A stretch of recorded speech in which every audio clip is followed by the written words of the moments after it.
За сайн байцгаана уу? Та нартай энэ өдрийн мэндийг хүргэе. Өнөөдөр нарны тухай ярилцах болно.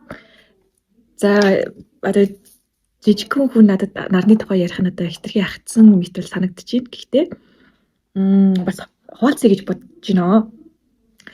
За нар гэдэг маань бол маш агуу. Би амьдралынхаа одоо нэг тийм туулалтын хүндхэн үедээ нарны хүчийг бол мэдэрчээсэн. За хүн яг тэгдэл юм шиг байгаа юм л та. Одоо амьдрал асуудал бэрхшээл гарах үед за бурханч байна уу, шашинч байна уу, тэнгэрч байна уу, те лам бөөж байна уу юу гэдгийг далдын ямар нэгэн хүч өвс шид гараад ирэхийг хүсдэг, гойдог. За яг тэр цаг мөчид би нарнаас гойдог байсан. Тэгээд нарандаа өргөдөг болсон. За нартай харилцахыг хичээдэг болсон, нарнаасаа их гойж нарлуу их хардаг байсан.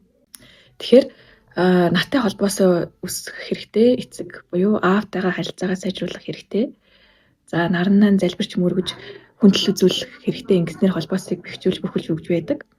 За тэгээд нар маань бидний амьдралыг тэтгэгч, нар үгүй бол амьдрал үгүй